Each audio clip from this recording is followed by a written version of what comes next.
Late summer had descended upon Flagstaff, stretching long shadows across what was left of Cody Brown's waning existence.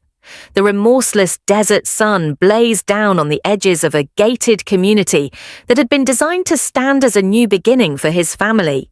Now it was nothing more than a reminder of what had been lost. Cody sat in stunned silence inside his beat-up old pickup truck, surrounded by the heaviness of unpaid bills, severed ties, and an unshakable terror in his chest. The dream he had envisioned of tranquility, stability, and financial independence was all but shattered. Nobody knew how desperate things had gotten. Not Robyn, not Meri, not even the kids. The cash had been gone months ago. TLC had ceased taping without fanfare. Viewership had crumbled once plural marriage started to fail, and the dynamic that had attracted millions was gone with it. Then came the coup de grace, a quiet, unemotional email. Sister wives won't be renewed. Instantly, the family's reliable $400,000 paycheck per season was gone. Within the house, Robyn sat at the dining room table in an awkward silence. It was the silence that no house full of children should ever enjoy. Everywhere she looked were doctor appointment slips, past due school bills, tuition notices, and a kindly but insistent notice from the orthodontist requesting immediate payment before treatment could resume. She gazed at the figures once more, wishing they would alter. She had always left the big stuff to Cody. She managed the house, he managed the future. Now, though, the pieces no longer fit. The door creaked open. Cody walked in, his shoulders slumped, his boots dusty from yet another building site where he'd attempted, and failed, to procure subcontracting work. No bouncy greeting, no self-assured vibe. His eyes were hollow, his face thin. Robyn didn't say anything. She simply sat back and watched him put a bunch of envelopes down on the table. "We're in serious trouble," he said, voice unsteady. "It's not just tight anymore. It's done. The money's gone. The accounts are empty. We're drowning in debt." Robyn's breath caught. "What about the kids? Solomon's braces? Aurora's therapy? Brianna's university?" she asked, her voice rising. Cody couldn't meet her eyes. "I can't pay for any of it. Not anymore." There was a heavy silence between them, thick and scary and sacred. Robyn broke it, her voice soft and hurt. "You promised things. You promised my children that they would never be alone anymore. You promised they had a father." "I felt like it when I said it," Cody whispered. "But you knew this would happen," she retorted. "You constructed our lives out of a reality show rather than an actual plan. You staked everything on it, and now everything is gone." The subsequent days dissolved into haze. Robyn wept quietly at night, careful not to wake the children. Cody, the dominant, immovable commander of their erstwhile expansive family, was now a shadow of his former self. Communication grew chilly. Their routes along the hallway became unapproachable. Even dinner time was subdued, heavy with sorrow and unease. Aurora pulled away. She ceased attending therapy, ceased posing questions to which she already had answers. Brianna, now a senior in high school, navigated her days with a muted pain, not knowing what the future might be anymore. The world that had been made up of unity, purpose, and promise came crashing down from within. And that was left with questions unanswered, futures uncertain, and a family wondering if the world they created for them was ever actual to start with. Brianna held the letter in her hands, her heart hurting as she looked at the college acceptance she had once boasted about. A year ago, Cody had smiled and proudly said, "Apply to the best schools. We'll figure it out." That was before everything fell apart, before the show was cancelled, before the evictions started, before the bank accounts emptied and checks bounced. Little Solomon, too young to understand, kept asking why the internet didn't work anymore. One night, he looked up at Robyn with innocent eyes and asked, "Mum, is it broken?" She didn't have an answer. She just pulled him close and held him. In the meantime, Cody withdrew. Directionless, he drove aimlessly around the streets of Flagstaff for hours at a time. He quietly leased a dingy, small apartment lined with unopened envelopes marked Final Notice. He couldn't stand the silence in Robyn's home. The former loyal support group of women who guarded, defended, and stood up for him, Christine, Janelle, and Meri, were now all gone. The empire he had established was destroyed, and only Robyn was left, and she had ceased to protect him. Then Robyn awoke. She was dressed in a faded cardigan that still retained hints of lavender and cedar. She sat unobtrusively on the porch one morning, her tea cold for hours. She gazed at the house, not as home, but as the mausoleum of failed promises. As the sun climbed its slow path, she picked up her phone.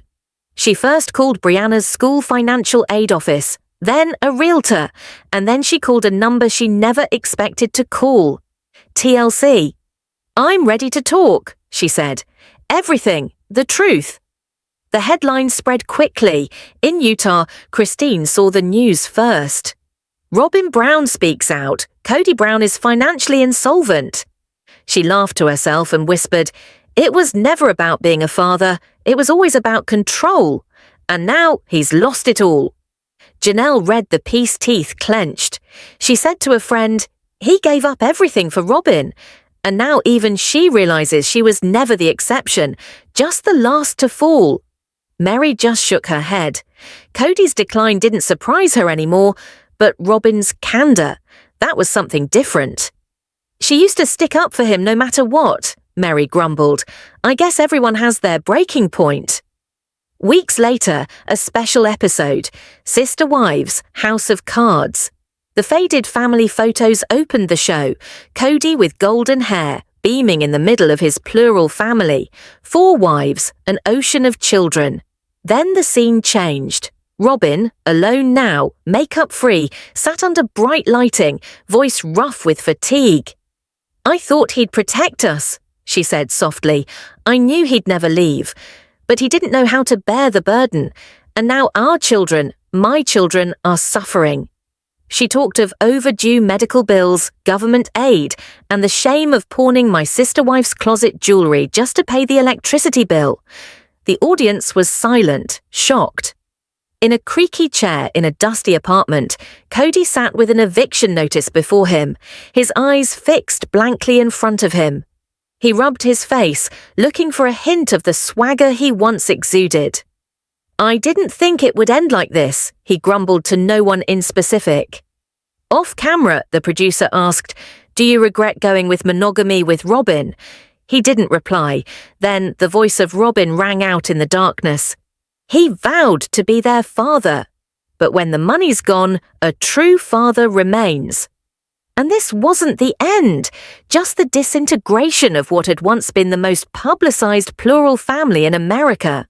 Because underneath the drama, there had been something deeper, the long simmering divide between Robyn's kids and the rest of the Brown family. That conflict had been one of Sister Wives' most enduring tensions over the years.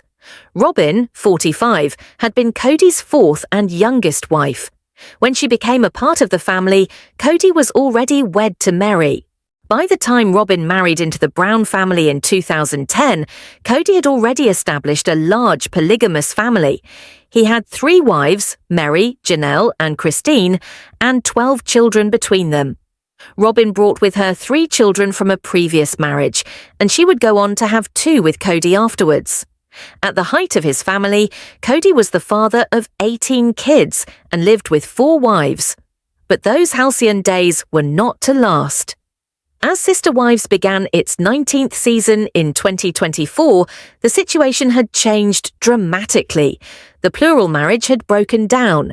Christine departed in 2021, followed by Janelle in 2022, and Meri soon left as well.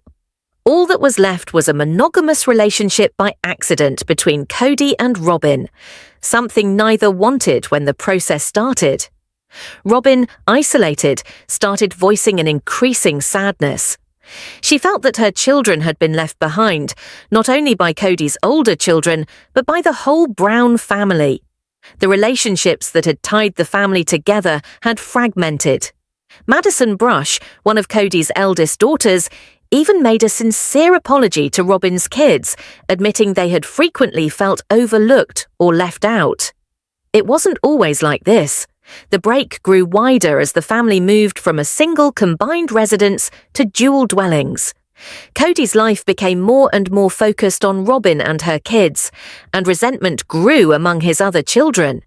Feelings of being abandoned, neglected, and rejected were rampant. Then the COVID-19 pandemic hit, further dividing them. Robyn and Cody had more rigid boundaries, while the rest of the family played more open-ended. Communication disintegrated, visits stopped. Over the subsequent years, the silence became more deafening. Cody became disconnected from many of his older children. Most tragically of all, he had not spoken with his son Garrison during the last months of the young man's life before his premature death in 2024. Their relationship had reached a no-contact point, an unscabbed wound Cody would bear in silence. Christine left first. After almost 30 years of spiritual marriage and 6 kids, she had had enough. She complained of feeling unwanted, ignored, and cut off from the other wives. Cody and Robyn had excluded her from family outings. With a heavy heart but clear head, she left. Janelle left shortly afterward. She was a mother of 6 as well, and had been with Cody for 29 years. But the same estrangement, the same increased attention to Robyn's family, ultimately pushed her away. Then Meri, the first wife, the original spouse, left after 32 years and a child. Their official divorce had occurred in 2014 so that Cody could wed Robyn and formally adopt her 3 kids. At the time, Meri thought it was temporary. She thought once the adoption was finalized, he'd marry her again. That never materialized. At some point, Robyn's kids, Brianna, Aurora, and Dayton, began taking Cody's surname.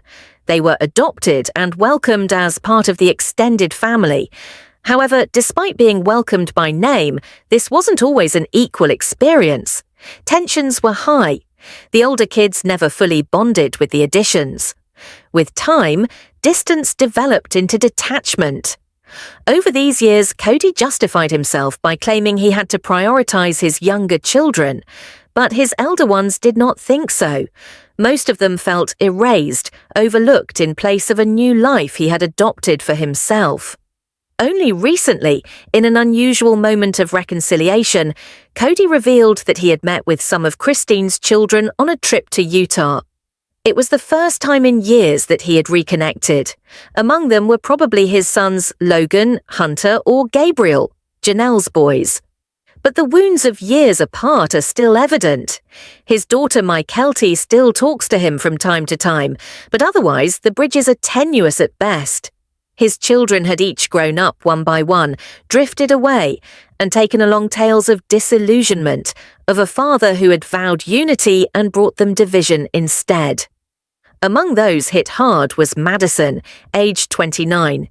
She had been 15 when the family was thrust into the glare of public attention. Seeing it all fall apart as an adult, she finally made contact, not with her father, but with Robyn's kids.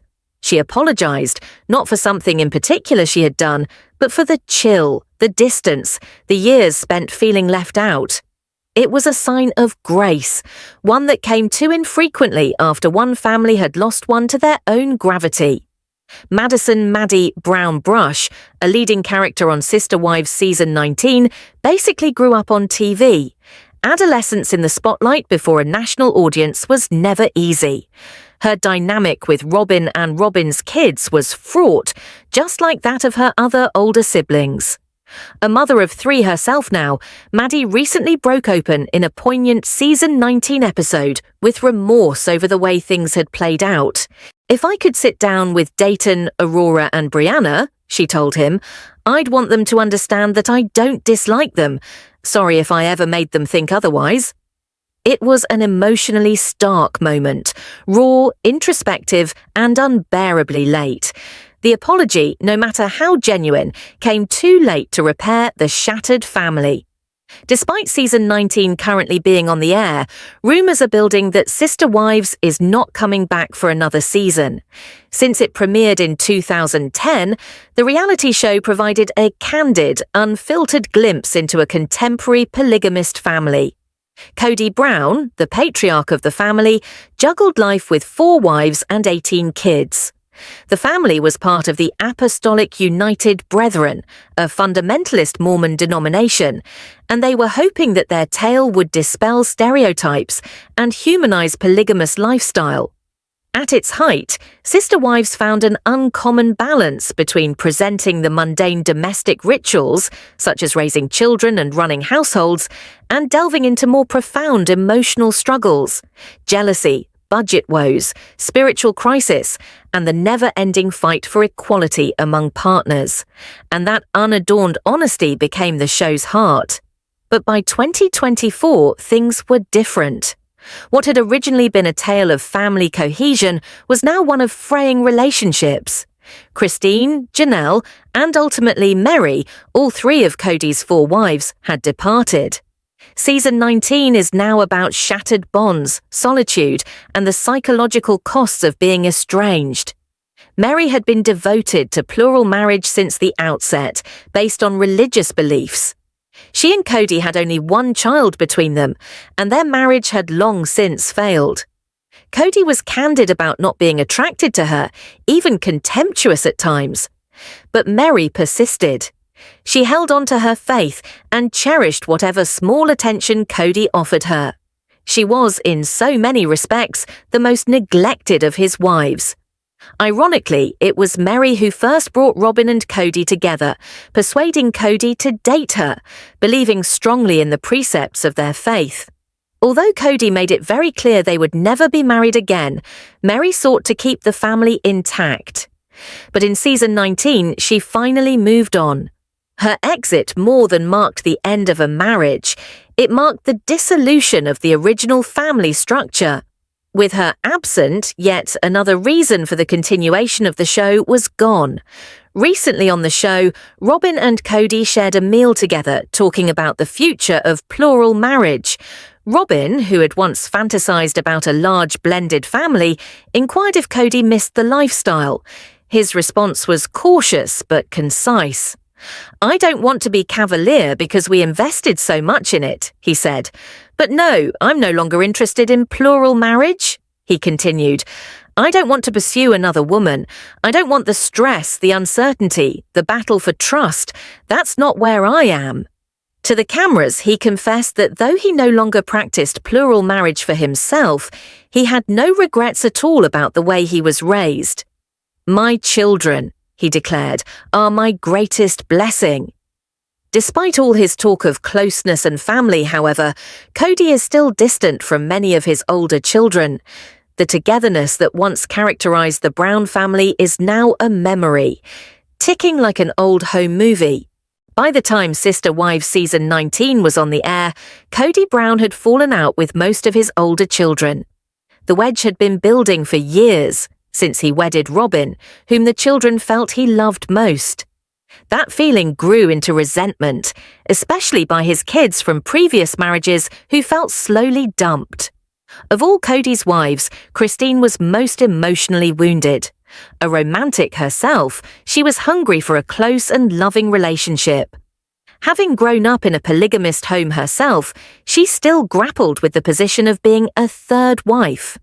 When Cody wed Robyn and started openly favouring her, Christine was more and more pushed to the sidelines. After years of emotional abandonment, Christine shockingly left the marriage in 2021. It was a turning point for the family and the show. Shortly after that, Meri and Janelle divorced Cody as well. In short, Sister Wives could no longer concentrate on polygamy because there no longer was a polygamist family to observe. For Christine, leaving was a leap of faith. But the gamble worked. In October of 2023, she wed David Woolley, and they now live the monogamous life she always dreamed of. Christine and David travel on motorcycles, work on their house, and even share matching tattoos. She's finally living a life of her own, untainted by the emotional game of plural marriage. Conversely, Janelle once enjoyed elements of polygamy.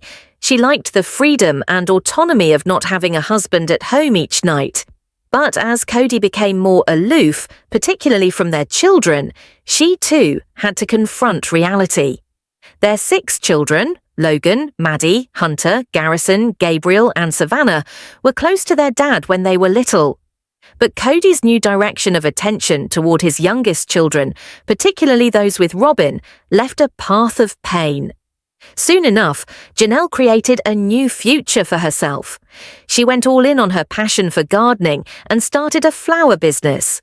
She moved to North Carolina to live near her daughter Maddie and her expanding family. For Janelle, the new beginning could also signal the end of an era on the show. But nothing devastated the Brown family more than the sad death of Garrison Brown, the son of Cody and Janelle, in March 2024. He was only 25. Garrison was said to have battled mental health issues, and his death shocked both the family and the fans of the show. It is not surprising that many now equate the show with sadness and loss, sentiments which may encourage the Browns to walk away from the cameras for the last time. None of Cody's children have followed in his footsteps to practice polygamy. Many are in single-person relationships or married. One fleeting moment of spiritual connection occurred when season 19 saw 22-year-old Aurora Brown, Robyn's daughter, decide to get baptized. Cody participated in the ritual, and the family congregated for a celebratory meal after. But even during that moment, Robyn couldn't help but show sadness. In a confession, she said, "I do feel like we failed," a reference to the fact that none of the children have followed their parents' religious paths. Ultimately, Sister Wives was meant to depict the lives of a working polygamous family, but as of season 19, all polygamous relationships are gone. Cody and Robyn are monogamous now, and neither of them, nor any of Cody's former wives, appears to want to go back to the plural way of life. While the arc of the show from polygamist utopianism to family breakdown has been extreme and very human, it might be at its end. Christine Brown, who was once one of 4 wives, is now living her best life. She no longer has to divide time, energy and affection with Robyn, Meri or Janelle. She doesn't have to alter her happiness for someone else's box. And she finally knows how much of herself she lost those years. In a chat with Entertainment Tonight, Christine admitted, "It is a bizarre and humiliating thing to acknowledge, but I didn't even know that my life was all about what Cody wanted and needed. I don't think I ever even knew how fixated I was on that man." She went on to detail how, even when Cody wasn't present, he was still the focal point of everything in her life. "I'd be thinking, when he gets here, we're going to do this and this and this." We'd shape our lives around his presence. It wasn't just about spending time with him, we had to adapt to him. Now Christine sees how unhealthy that dynamic truly was. She's frustrated with herself for allowing it to go on for so long. When asked whether she believed Cody respected her, Christine responded with rare honesty. "I don't know if he would feel like he needed to. Maybe he did in some ways." Christine's tale and the downfall of the Brown family has been holding audiences spellbound for more than a decade. But with the last threads of polygamy stripped away, Sister Wives might just be wrapping up.